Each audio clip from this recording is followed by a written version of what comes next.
All right, so in this video, I'm going to break down all of the money that I've made in 2020. Firstly, from what used to be my full-time job, working as a junior doctor in the UK's National Health Service.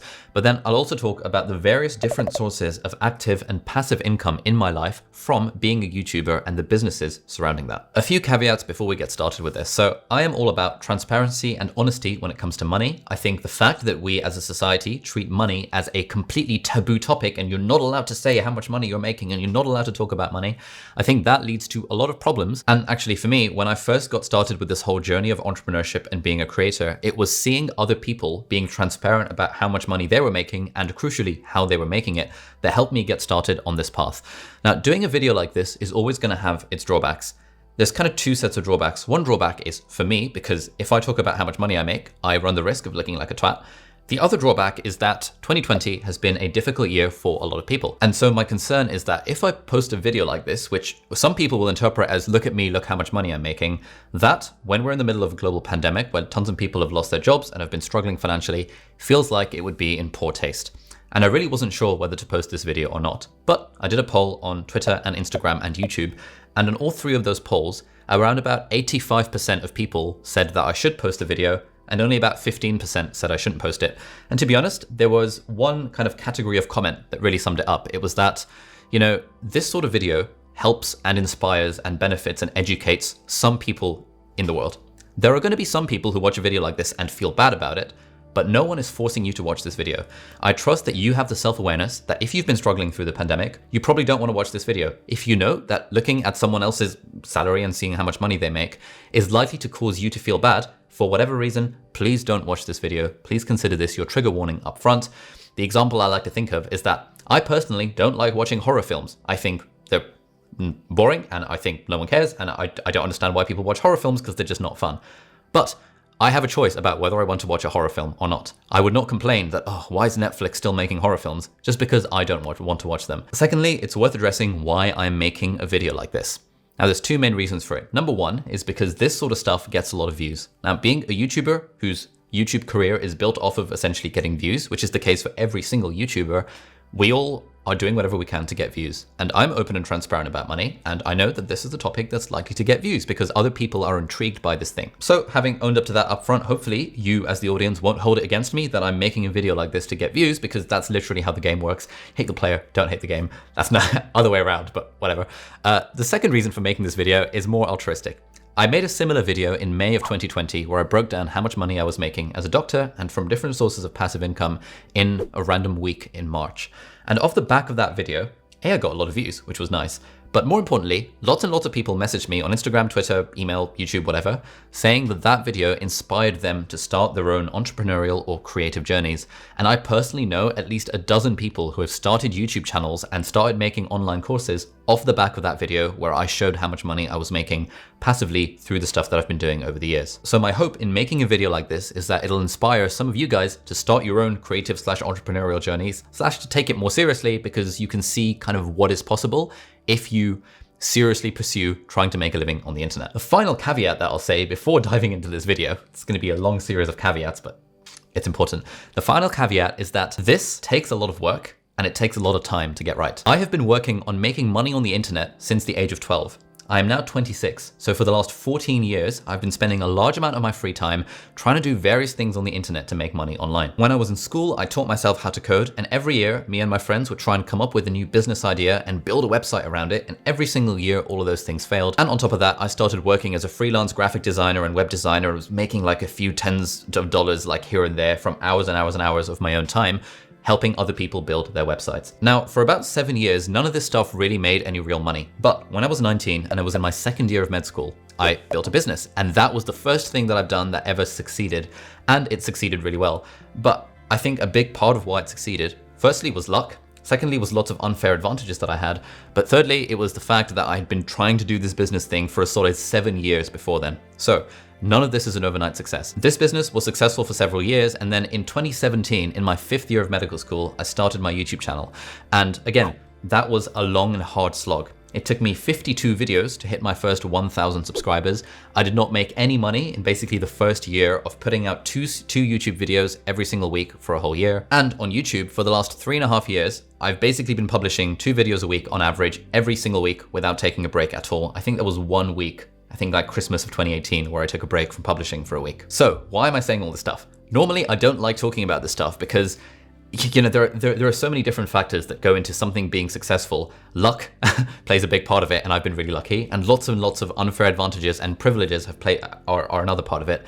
But I was talking to some friends of mine, and they said that sometimes, if you're just watching my videos, you don't see the behind the scenes of what is going on. And I might give the impression that actually all of this stuff is really easy. I don't like talking about this because actually it was just fun for me and it was a lot of work, but I considered it fun, and when you consider it fun, it doesn't really feel like work.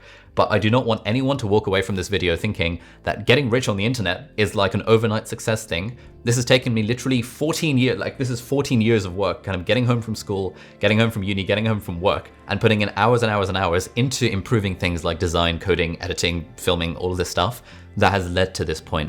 So please don't think this is an overnight success story. There is no such thing as an overnight success. It always takes work, and that is going to be a point that I'm going to keep on returning to throughout this video, that if you seriously want to get to this level, or even more, or even less, of making money online, you have to put in large amounts of work over a very long period of time.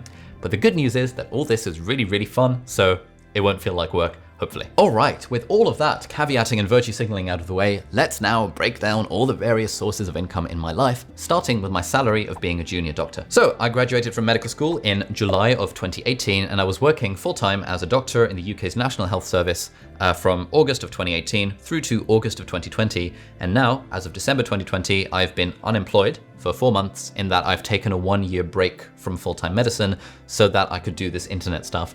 I was intending to travel the world, but then the pandemic happened, and so I'm stuck, sitting at home in Cambridge, making silly internet videos like this one. Anyway, breaking the numbers down from how much I earned this year, I worked full-time as a doctor from January through to the end of July 2020, and so that was 7 months worth of work. And in those 7 months, I earned around about £22,100. I was working as a senior house officer on obstetrics and gynecology, and my average working hours were 46 hours a week on average. Some weeks was more, some weeks was a bit less, but it averaged out to about 46 hours. So if we take that £22,100 and divide it by the 1,288 hours that I spent at work this year, that comes out to an hourly rate of £17 an hour. But if we take commuting into account, I had to drive an hour and back to get to work every single day. And so overall, 10 hours per week of commuting means that it was 280 hours of commuting over the 7 months. And so my total hours kind of getting to work and working were 1,568 hours. And if we calculate the real hourly rate, it ends up being around about £14 an hour. This is before tax. This is before like the petrol cost of going to work back and forth, but round about £14 an hour. This is fine.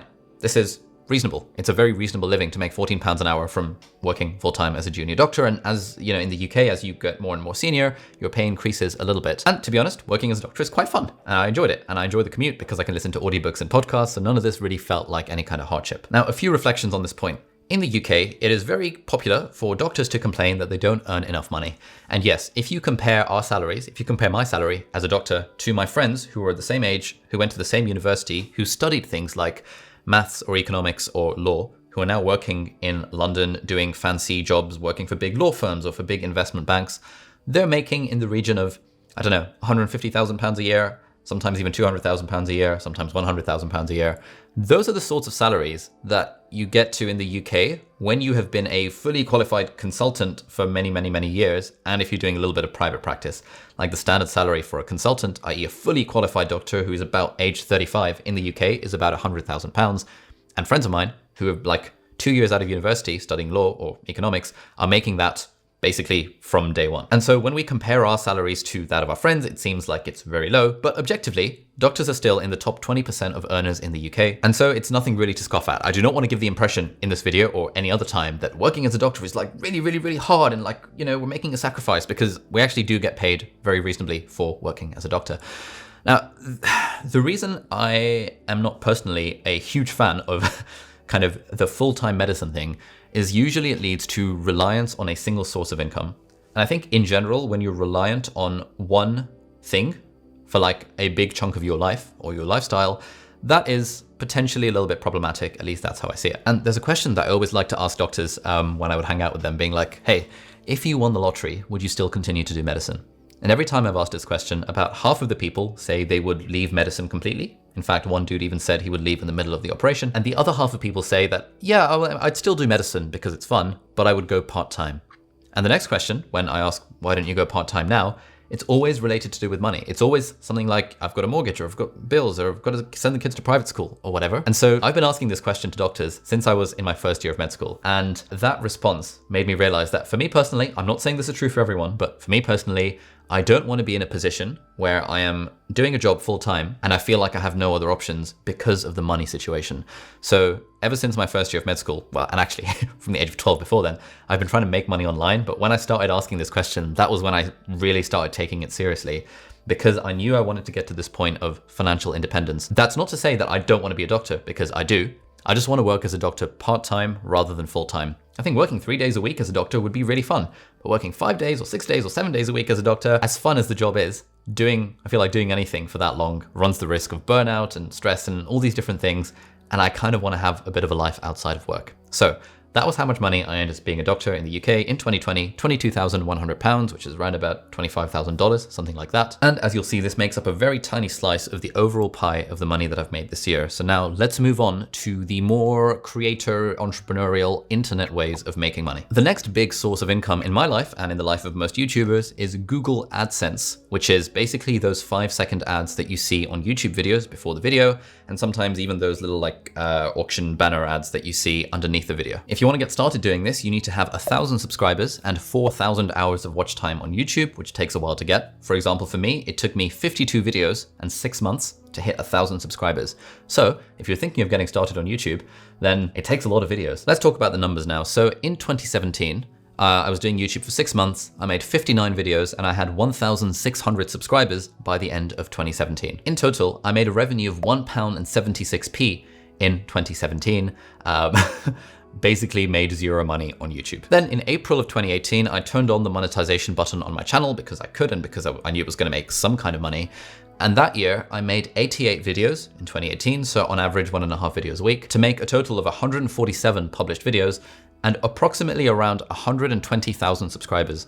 Now this was pretty rapid growth. It's about, I think, 3 times faster than the average person takes to hit 100,000 subscribers. And in 2018, the channel made a total AdSense revenue of £12,329.67. So not quite enough to sustain a full-time living, but coming pretty close to it. And like with all things, you know, these are on an exponential compounding curve, in that the more effort and time you put into it, the more likely you are to succeed over the long term. In 2019, I was a bit of a slacker. I only made 62 videos, which was on average 1 point something a week. Bringing us to a total of 209 videos. And at the end of 2019, I had around 450,000 subscribers. And that year I made an AdSense revenue of £33,186.14. So almost matching what I was earning as a junior doctor working in the UK. 33,000, definitely a full-time living if you're a YouTuber living in the UK. That was in 2019. In 2020, things have been really taking off and things have become particularly insane. So far this year, I've published 98 videos, giving us a total of 307 videos, and I've got just under 1.3 million subscribers as of the time of this recording. This is the 15th of December, and so far my videos have got 57 million views in 2020, and I've made £100,695.12 off of Google AdSense, i.e. those 5-second ads on YouTube so far, and we've still got about 2 weeks left in December, so that might increase it a little bit. This is absolutely insane. This is like an absolute ton of money to be making, and this is how much, kind of to compare it to a doctor, a consultant working full-time who is anywhere between the age of like 35 and like 65 would be making working in the National Health Service. Let's reflect a little bit on this. So, like every good thing in life, the progress is slow, but if you keep at it consistently over a very long period of time, then things will hopefully start to compound. Like I said, it took me 52 videos to get my first 1,000 subscribers. So if you have started YouTube and you have not yet made 52 videos and you're complaining that you're not yet on 1,000 subscribers, then, you know, that's how long it took for me. And actually mine was twice as fast as the average number of people who do YouTube. In fact, let me go grab the slide. Let's put this number into context as well. So I've recently finished my first cohort of a live online course called the Part-Time YouTuber Academy. And this is a series of slides that we showed people asking the question, how many videos do you need to make to succeed on YouTube? And this is data that comes from TubeBuddy, which is a YouTube Chrome extension thing, and they've analyzed data from millions of channels that they've got access to. So have a think about this. Like, what do you think is the average number of videos that it takes for a YouTube channel to hit 1 million subscribers? Like, genuinely, have a think about it and just come up with a number in your head. The answer is 3,873 videos. What do you think is the average number of videos it takes to hit 100K to 1 million subscribers? Well, TubeBuddy tells us the average number is 1,171 videos. The average channel, which is 10K to 100K subscribers, has 418 videos. And the average channel with 1K to 10K subscribers has 152 videos. 152 videos is the average channel that's between 1K and 10K subscribers. These are the numbers for my channel. So it took me 52 videos to hit 1,000 subscribers and then 91 to hit 10,000. It took me 92 videos at 10,000 and then 143 videos to hit 100K, 287 videos to hit 1 million. And now we've got like 310, 315, something like that videos on the channel, and things are growing. So if you compare these numbers with the average, my channel grew twice as fast initially as the average, and is now at the point where it's growing 10 times faster than the average, because like everything, things compound over time. So hopefully this gives you an idea, about what it takes on average to get started on YouTube and to achieve kind of this level of numerical success. So if you look at my numbers, they're a lot above average, but it's still quite a large number of videos to get to this point. Now, another thing that we teach on the course, the Part-Time YouTuber Academy, is the 3 factors that it takes to get success on YouTube, although this applies to everything in life, which is that success equals work multiplied by luck multiplied by unfair advantages. Work in the context of YouTube means consistently putting out tons and tons of content.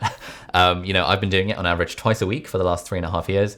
If I'd done it 3 times a week, we probably would have grown faster. If I'd done it once a week, we probably would have grown slower. But it does take a consistent level of work. And it's not just about pumping out content, it's about pumping out content and trying to make it as useful as possible. So that involves doing lots of research, figuring out what the audience wants, trying to teach myself lots of different things, trying to present it in like a way that makes sense, trying to get the production value, spending tens of thousands of pounds on camera equipment, spending more than tens of thousands of pounds on like growth coaching and analytics and other people to help consult on the channel and figure out how to make it grow. It involves spending hours and hours and hours watching tons of tutorials about how to edit videos because I knew absolutely nothing about editing before I got started. And later this year, it's involved hiring a team. So now we have 2 full-timers and me and a part-time assistant working to keep this channel running. This is quite a lot of work. It also involves getting home from work each day, hard shift, working as a doctor, #saving lives, whatever you want to call it, and sitting on this desk in front of the computer for like 6 hours every evening, making more videos, writing more videos, even doing some editing now, filming videos, like all of these different things. This is quite a lot of work. If we're asking, is it worth it? The answer is absolutely yes, for me, because I enjoy this stuff. It really doesn't feel like work. And there's a great quote from Naval Ravikant, which is that you want to find something that looks like work to others, but it feels like play to you. And all of this stuff, most of the time, around about 80% of the time, feels more like play to me than it feels like work. And to be honest, if I wasn't enjoying myself, this wouldn't have been worth it. Like I just wouldn't have been able to keep up this level of consistency and this level of output if I wasn't already having fun along the way. And one thing that I always like to keep in mind is this quote from Brandon Sanderson's book, The Stormlight Archive, which is journey before destination. Like the journey is more important than the destination. And if you can enjoy the journey along the way, then everything in life becomes fantastic because you're having loads of fun doing the thing. And then if you're doing it for long enough and consistently enough and stacking up all the different unfair advantages, then you might even succeed on the numerical level if that is what you care about. Let's talk about luck now. So luck is obviously important. I got lucky. I was in the right place at the right time. And the way the YouTube algorithm works is sometimes your video is going to take off and sometimes it's not. And you can never really control this. You just have to put your best into every video and you hope that the algorithm gods will reward you by making a video go viral. But the way I think of it is that there are different types of luck. There is the sheer dumb luck that comes from buying a single lottery ticket and winning it. That is just pure luck. No one could have controlled that. But then there's another sort of luck, which is the sort of luck you get when you put lots of work into something. Like, for example, let's say you, watching this, you were to make it your life's mission that anytime you go out on the streets, when it's not a pandemic, or even when it is, anytime you go out on the streets, you would make it a point to say hello and have a 30-second conversation with every single person that you meet. Then, maybe after a few weeks or months of doing this, maybe you meet someone who happens to be an investor and who wants to invest in your company, or you meet someone who happens to end up being your spouse, or whatever. People might look at that and say, well, you got lucky because you stumbled into the right person at the right time. But in a way, you did make your own luck by just doing this thing a lot of times, and most of those didn't lead to anything, but some of them would. And it's kind of the same when it comes to creating videos on YouTube or building businesses or making content online or writing or anything like this. Like the more stuff you put out into the world, the more you increase your surface area for lucky events to happen to you. And there's a nice quote from Gary Vaynerchuk, which is that it just takes one piece of content to change your life. You just never know which one that's going to be. And so the solution, Gary says, and I agree, is to just keep on pumping out the content and not worrying about the numbers, just trying to make it as good as it can be while having fun along the way. And eventually you'll hit your lucky break. Basically every YouTuber that I know, and including me, it's like, most of our videos get like a baseline level of views, which is on average 20% of your subscriber count. But then very occasionally you will have a video that goes viral somehow for whatever reason, and then that will bring in loads more people to your channel. So for me earlier this year, it was the video where I just said how I type really fast. That's got like 3.5 million views already. That has been a huge boost to the channel. But most of the other sort of 100 videos we published this year haven't done particularly well in terms of the numbers. But you just have to put out tons and tons and tons of videos, keep making them as good as they can be, and eventually you'll get a lucky break. Thirdly, let's talk about unfair advantages. And that's the third component of what makes things successful. And this is pretty common in like the business and startup world. It's like, if you have an idea for a startup, why you? Like, why are you the best placed person to do that particular startup, or reasonably well placed enough to make that startup succeed? And it's the same with YouTube, to be honest. It's like, what are your unfair advantages? What do you bring to the table that others don't necessarily have? You don't really need unfair advantages to start YouTube, and in fact, it shouldn't be a barrier. But if you want to stack the deck in your favor, like I've tried to do for myself and for the people that I help coach in my YouTuber Academy, if you want to stack the deck in your favor, you want to work with your unfair advantages. And so with me, for example, my unfair advantages, other than the huge amounts of privilege I've had in my life, was that I was a medical student, and I was a medical student at Cambridge University, and I could trade off of the brand name of those two things. And so the first videos I started to make were not random videos about productivity. They were videos aimed exclusively at people applying to medical school at Cambridge because I knew I could help them. I knew I could add value to those people. Then I started making interview tips for medical students. I knew a thing or two about interviews. I interviewed like 15 of my friends, and we all gave lots of interview tips, which people seemed to find useful to help them get into med school. Then I started making vlogs about life as a medical student at Cambridge. And again, appealing to that very specific tiny subset of people who were looking to apply to study medicine at Cambridge. This is a tiny, tiny, tiny niche audience, but I was very well placed because I had the unfair advantage that I was in this position, so I could appeal to that particular audience. If I had tried instead to make guitar tutorials, despite being really terrible at guitar, that wouldn't be an unfair advantage. It would be a little bit pointless. I've got friends who've been playing piano for like 15 years. That's an unfair advantage. It's really hard for someone else to compete with you if you've been playing piano for 15 years and you're absolutely sick. So if they were to make piano tutorials, then that would be their unfair advantage. So firstly, I had the medical student and the Cambridge medical student thing going for me. Secondly, my unfair advantage was that I'd been doing this graphic and web design stuff since the age of 12. And so when I started my YouTube channel at the age of like 23, I had 11 years worth of experience making stuff look pretty. And so hopefully things looked reasonably aesthetic straight off the bat. And I had that eye for design, which I developed over the 11 years, which was a huge unfair advantage compared to other people who might not have done that. And finally, at that point, I had a successful business that I'd been running for 4 years at that point. And so I could use the money that the business generated to buy fancy camera equipment and lights and microphones and stuff and get the production value right from day one. So again, another complete unfair advantage. And I'm being honest about this because, I don't want to pretend that, as long as you just work hard, you will succeed, because that's a total myth. You do have to work hard. I hate the phrase work hard because it implies this is not like coal mining. It's not like, something that's actually hard. Like working night shifts as a doctor, which is actually hard. This is sitting in front of a computer and making videos. So I really hate the phrase hard work, but you have to put in the work and it's kind of fun, but also there's luck and also there are unfair advantages. So those are the three factors that I think have contributed to my YouTube channel growing faster than similar sized channels would normally grow. And so if you're thinking of getting started on this journey and you want to get started on YouTube, my advice would be follow this 3-step formula. Make useful videos, publish them once or twice a week, and do this for 2 years. If you can follow those 3 things, I guarantee 100% that your life will completely change. I can't put any numbers on it because there's a dozen different factors that go into the numerical success on YouTube, not the least being lucky breaks in the algorithm. But I can 100% guarantee that if you right now, you decide you want to start a YouTube channel, you make useful videos, i.e. videos that at least one other person finds useful, you publish them once or twice a week, and you do this for 2 years, I 100% guarantee that your life will completely change. And 2 years from now, you're going to send me a thank you email saying, I saw your video talking about how much money you made, and it inspired me to start a YouTube channel, and I've kept at it consistently every week for the last 2 years, and now my life is completely different. Thank you so much. You're going to send me that email. Most of you watching this, you're not going to do it because, well, A, maybe you don't want to start a YouTube channel, which is fine. But if you do, Most people don't stick with it for 2 years. You just got to do it for a long time. It's just how it works. Now I've got a phone call, so I'm going to see you back in just a moment. All right, we're back. I've had dinner, I've done a live stream, and here we are again at 10:20 p.m. Anyway, let's now talk about the other different sources of monetization for the channel and the business. And to be honest, all of these ones that we're now going to talk about are related directly to the fact that I've been pumping out 2 videos a week on YouTube for the last 3.5 years. And the more you kind of do that, the more you then unlock these other different avenues for monetization, and the more those two compound over time. So one of the perks of putting out content regularly, that's hopefully useful, is that over time, you build an audience of people who know, like, and trust you. Now that means that if I am promoting a product, like, I don't know, the paper-like screen protector for the iPad Pro, or the iQ Unix F96 keyboard, or like the analog to-do list from Ugmonk, or like a speaker or a pen or whatever.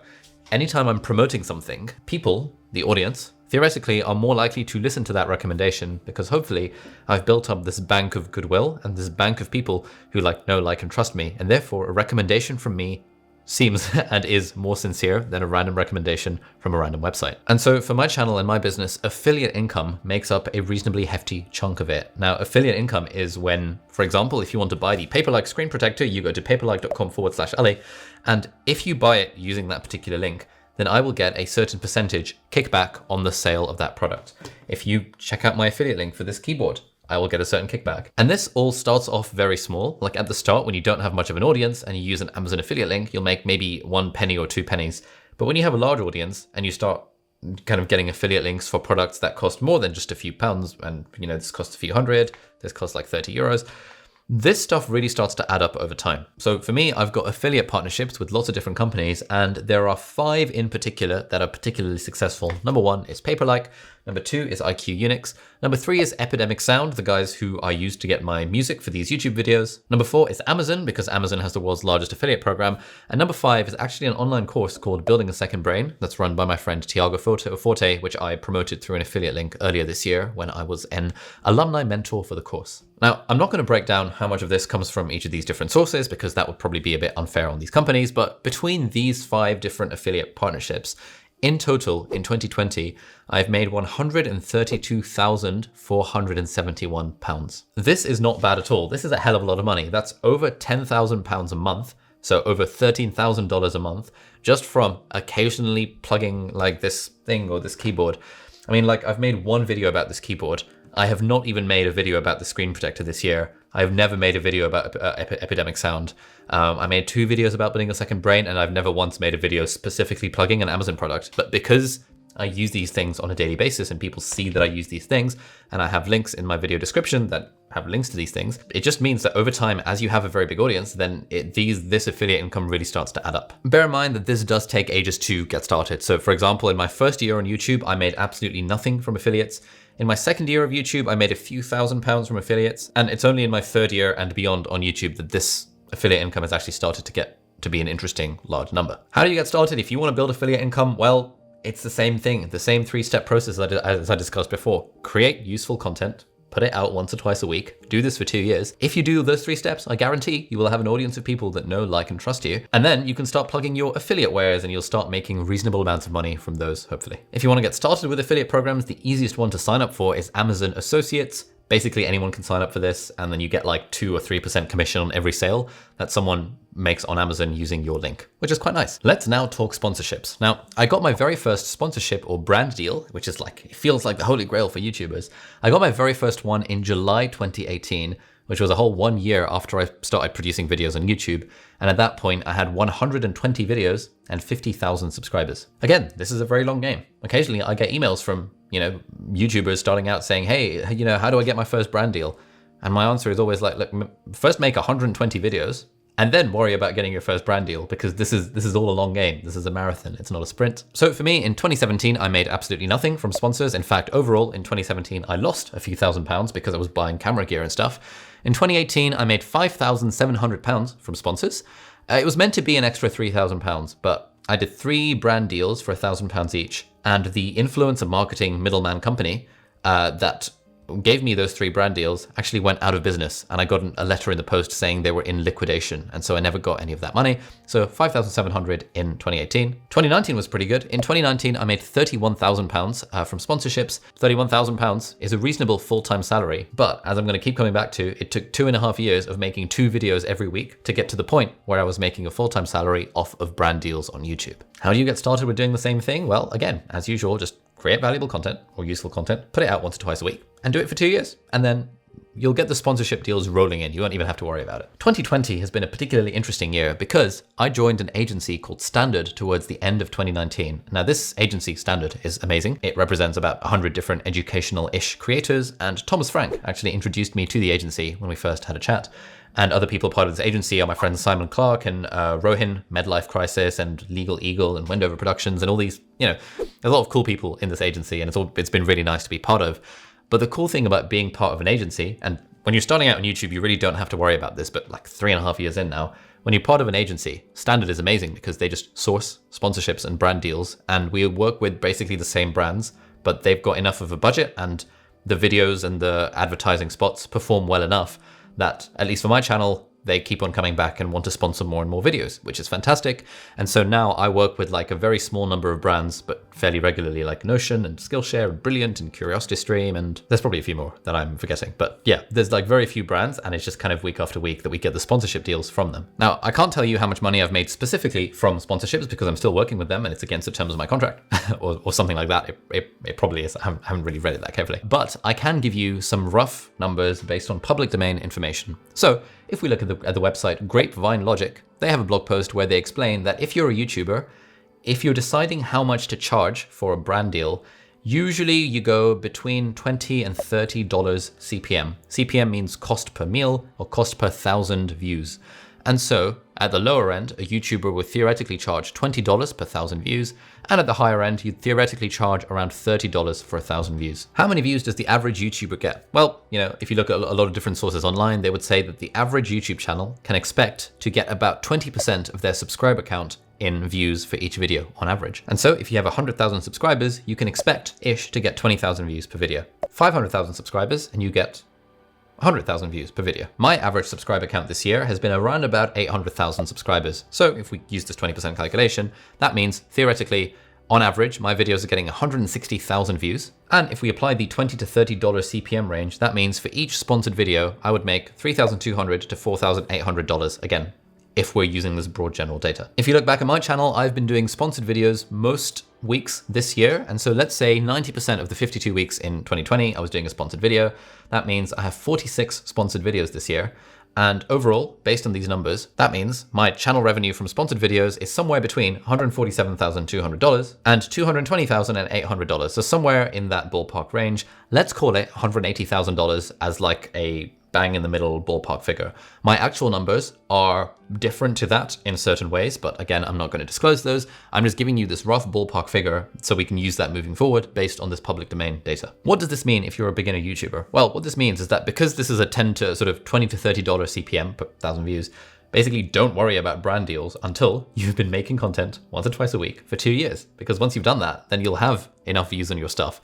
And you'll hopefully have built an audience of people who know, like, and trust you, so that when you plug Squarespace or Skillshare or Audible or CuriosityStream or Nebula or Brilliant or whatever, those recommendations will be taken seriously by your audience. So if we use $180,000 as a ballpark estimate, convert that into pounds, which is 136,000 pounds, that means the cumulative total is now 22K plus 100K plus 132K from affiliates plus 136K from sponsors, which leads us to 390,000 pounds in overall revenue so far in 2020. Let's now talk about the 2 biggest sources of revenue on the channel. And yet again, these are both associated with just the fact that I've been pumping out 2 videos a week for the last 3.5 years.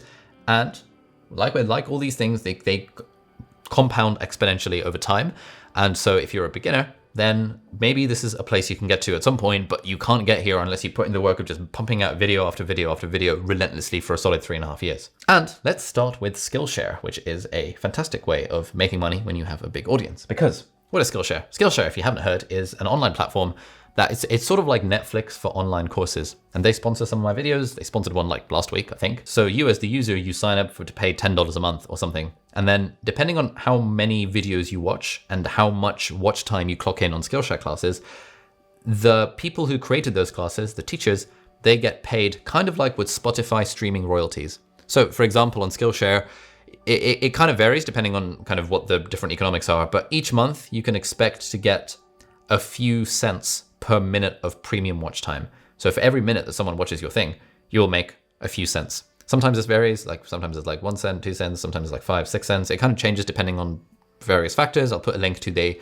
blog post on the Skillshare teacher handbook, which fully explains this. So that's one way of making money from Skillshare in terms of watch time. But the other way of making money from Skillshare is to use the Skillshare affiliate program, which is that anytime someone signs up for Skillshare using your special affiliate link, then you make $7 or $10, depending on how early you signed up to this particular affiliate program. So these are my numbers for 2020. In January 2020, I had one class on Skillshare, my video editing class.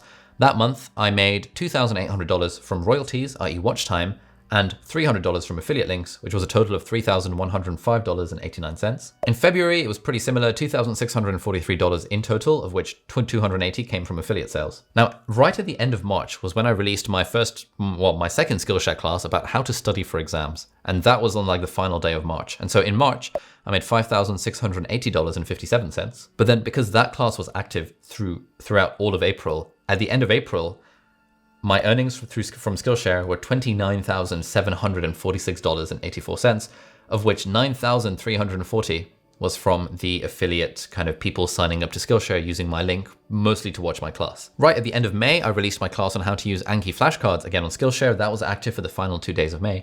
And so in May, I made $40,926.99 off of Skillshare. This class was active through all of June. And then at the end of June, I released a productivity Skillshare class. And so in June, we climbed even further to $56,547.21. And since then, in July, September, October, and December, I've released like a productivity class, a stoicism class, and a cooking class.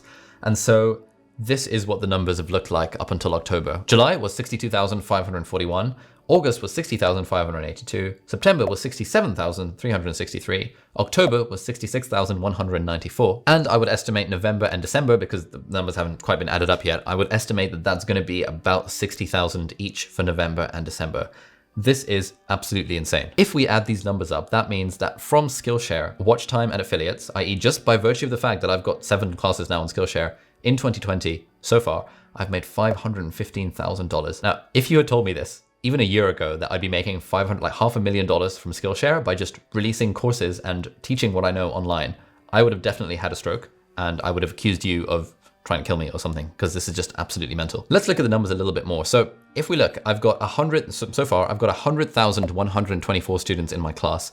And those have watched about 8 million minutes of watch time. And by the end of 2020, this will be about 9.5 million minutes of watch time. That means, so it's 100,000 students, each watching on average 90 minutes worth of content. And if we run the numbers on this, that is only about $5 per student in overall revenue. So I've got 100,000 students who've taken my courses. Overall, this year I've made 515,000, therefore around about $5.15 for every student who has taken a course on Skillshare. That's mine. Again, this is not actually how it works. How it actually works is, as I've explained, with the watch time and with the affiliate revenue, but like I'm kind of averaging these numbers overall. And it kind of shows that a platform like Skillshare, you can make a lot of money on Skillshare, but only if you have a very large audience, because you don't make that much money for every individual student. Why do I put my courses on Skillshare? Well, because basically they're free for people to watch. Anyone can sign up to a free trial of Skillshare and can watch my courses. And because a lot of my classes on Skillshare are aimed at students, I like the fact that I don't need to charge any real money to students, because like my studying class or my productivity class or my stoicism class, you can all basically take those for free. So Skillshare is a very interesting model, which seems to be profitable for them, even though a lot of people can take the classes for free using the free trial. And if you continue beyond the free trial, and it's just like $10 a month, it's actually completely worth it. Now, the takeaway from these numbers should not be, hey, Skillshare is really profitable, let me go and make a class on Skillshare. Because as I've shown you, like, yes, you can make money on Skillshare. And as they say on the teacher handbook, some of their top teachers are making over $100,000 a year off of Skillshare. But you do need to have large numbers for this to work properly. And I got an email from someone, I talked about the power of Skillshare in my video in May, where I talked about that in that month I earned like $5,000 off of Skillshare at the end of March.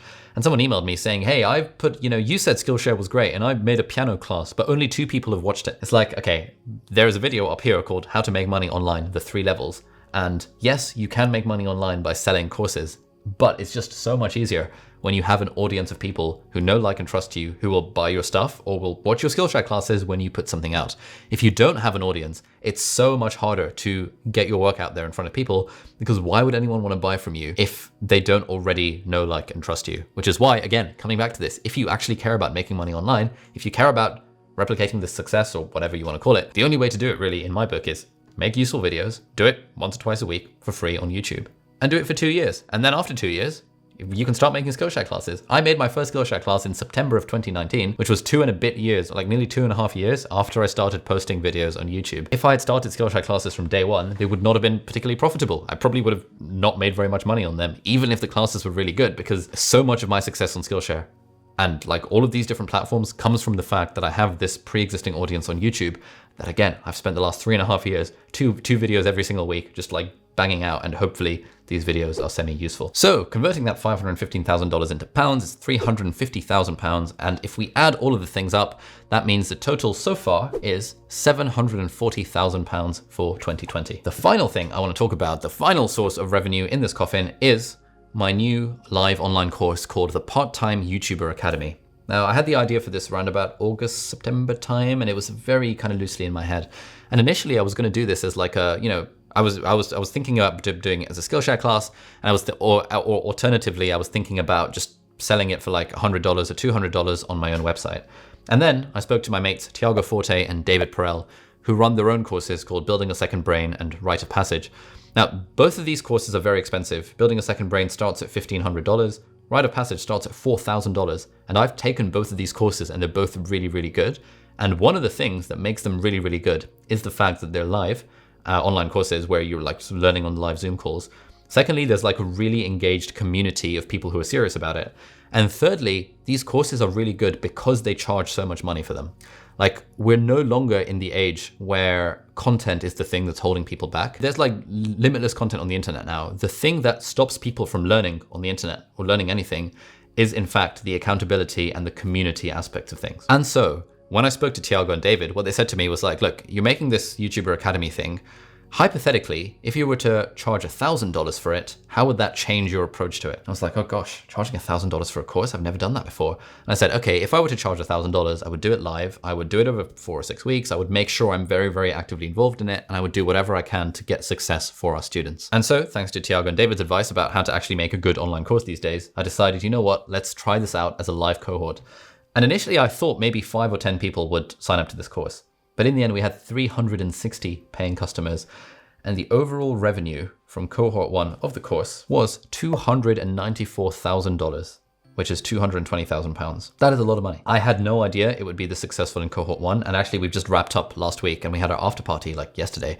And we've got so many glowing testimonials of people saying that this course has changed their life and really helped them either improve their YouTube channels or kickstart their YouTube channels. And it's just become a really lovely, wholesome community. And this would not and could not have happened had we not done it as a live course. And I think had we not charged the high prices that we did, we would have had a lot less serious people taking this course. So we're going to run the second cohort in February. Registration for it's open, is now open if you want to check it out, link in the video description. But really the strategy here for this sort of stuff is that this course is the first thing that I've truly charged money for in my entire like online YouTubing career thing. Classes on Skillshare in my book don't really count as charging real money because, anyone can basically sign up to the free trial. And it's like if you have a documentary on Netflix and you say to people, hey, watch my Netflix documentary like Matt D'Avella's doing, you're not really charging the audience for it. They've already got a Netflix subscription and they just happen to be watching your documentary. Equally for affiliate deals, I don't feel like it's me charging the user for the thing. Whereas this is the first time I've actually charged real money for something. And I was really, really, really scared about it initially because I was like, oh my God, is this actually going to be good? Are people actually going to pay? Are they going to have a good time? And for the most part, like 99% of people who've gone through our course have had a fantastic time of it. We've given out like 3 refunds thanks to our kind of no questions asked money back guarantee out of the 400 students in total who've taken this course, which I think is a pretty reasonable rate of doing things. Now, again, obviously the lesson here shouldn't be that, hey, why don't you as watching this video, go and do your own live online course? Because if you've got the audacity to charge several hundred to several $1,000s for a course, people won't just sign up to that for no reason. Like, this is again, just a case of if you build an audience over a long period of time, an audience of people who know, like, and trust you, then when you start charging real money for a product, which is actually good, people will be happy to pay for that money and will be happy to pay for access to you. And another reason why I was really scared of charging real money for this course is because I didn't quite realize how diverse my audience was. Yes, I saw on the YouTube analytics that actually my videos are popular between like the 25 to 34 age demographic, and mostly in the US and in the UK. But, you know, a 35-year-old in the US is not the sort of person, you know, who has money to spend on this sort of thing and wants to take YouTube seriously and wants to use it as a business. That sort of person is not the same person who's commenting on my videos. The people who comment on my videos are a very, very different demographic to the people who I'm aiming this course at. If you're watching at the end of this and you are, for example, under the age of 18, this course is not aimed at you. It is not for you. Like, you might be annoyed. Oh my God, how can you possibly charge $1,000 for a course? Like, it's actually not for you. It's for people who want to treat YouTube as a business and who want to invest in it and take it seriously. And actually, like, half of the people on the course had pre-existing profitable businesses on the side, and they want to use YouTube to grow their business. That is a very different market to a 16-year-old student from Pakistan watching this channel and thinking, oh my God, I can't believe Ali has the audacity to charge real money for something. And it took this experience of running this course to help me really appreciate this. And now I'm totally okay with charging large amounts of money, because I know that the more money people pay for something, the more likely they are to actually take action and actually do it. Like, if a course is free, basically no one is going to go through it, because it's like, oh, it's just free content. It's a commodity at that point. Whereas if it's a premium experience, people are paying a hell of a lot of money for it, and they have intimate access to me, my team, and the community. That is what really gets people results. So overall revenue from the course so far has been £220,000. And so overall, that brings us to a total revenue of £960,000 for 2020. And I thought this was going to be where it ends. And I was like, oh, we're not going to hit that million mark. But in the final week of the course, we had tons and tons and tons of students who were part of the course saying that they just loved it so much, and they loved the community and the accountability, and they wanted a way to keep it going. And so after doing lots of discussions with the team, we decided to make like an alumni inner circle membership program where we charge students $50 a month to sign up to this membership program. And that is like a community. It's like monthly coaching calls with me, and it's like guest workshops with the team, and it's like a load of content and like weekly events. And in fact, we've got daily Zoom calls, co-working sessions, and homework club. And we've got like a whole load of stuff, and we're charging people $50 a month for it, which is like a complete no-brainer. It's like so worth it in terms of the value that people are getting from this. And actually in the last few days, we have launched this Inner Circle membership program. And actually we have 124 members, and overall we've made $71,400 from the first cohort of people who've signed up to the annual membership for this Inner Circle thing as a way of continuing their YouTubing journey. Which means that adding up all of these numbers, my overall revenue for 2020 for the business has been £22,100 from my full-time salary as a doctor for 7 months, £100,000 from Google Adsense, £132,000 from affiliates, £136,000 or thereabouts from sponsors, £350,000 from Skillshare, $220,000 from the first cohort of the Part-Time YouTuber Academy, and £53,000 from the first cohort of the Inner Circle signing up to annual memberships, which brings us to an overall grand total of £1,013,000, which for the Americans among us is 1.362 million US dollars. Yeah, like this is just absolutely absurd. It's just absolutely mental. Never in a million years did I think a YouTube channel and like, you know, the courses around it would make £1 million a year or $1 million a year. It just seemed completely insane. But over the last year, as the channel has grown, as the team has expanded, and as I've made lots of friends over the internet who are also making this level, if not more than this, in terms of money online, it's just really, yeah, I don't really know what to say. Partly, thank you to the audience for doing the stuff. Thank you to all the students who've signed up for our stuff. And hopefully you've learned something from this video. Like, I don't really know what else to say. It's just this thing of like, if you care about making money on the internet, then it's just absolutely next level when you can build an audience of people who know, like, and trust you. And if you can just keep on doing this, plugging out useful content for free once or twice a week on YouTube for a period of several years, you too will have an audience of people who know, like, and trust you. I can't promise you'll get these same numbers. These numbers are insane, but I know people who've been doing the same thing who have numbers even higher than this. I've got a friend with 500,000 subscribers who makes £2.5 million a year off of his coaching program. That's pretty insane. You know, there's this whole world of like online entrepreneurship out there for creators. And the really cool thing about this is that there is no real way of selling snake oil. Like, the way to make large amounts of money on the internet is to provide value at scale, because ultimately money is just an exchange of value. And if we think of making money as being an evil thing, then we're never going to make money. But if we think of me as sort of making money as a fair exchange of value or perceived value, which is actually just value, then actually making £1 million a year off of educating people online. I think that's actually pretty reasonable because it shows value creation at scale. Anyway, if you enjoyed this video, this really long video, I'd love it if you can leave a comment with like a clover emoji, just because I want to see how many people got to the end. If you like this video and you're still here, you should definitely check out this video, which talks about the 3 different levels of making money online, which is kind of a more how-to guide on how to get started doing this stuff. Thank you so much for watching. I'll see you in the next video. Bye-bye.